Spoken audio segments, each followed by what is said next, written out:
愛ちゃんは家猫。危ないから外には出ない。大切に育てられている。主人は日中お仕事。愛ちゃんは毎日一人きりで過ごす。毎日の日課は窓越しに外を見ること。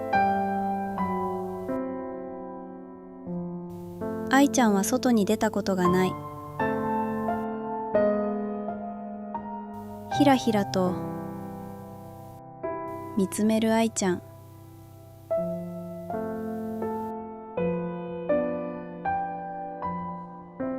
愛ちゃんはママ。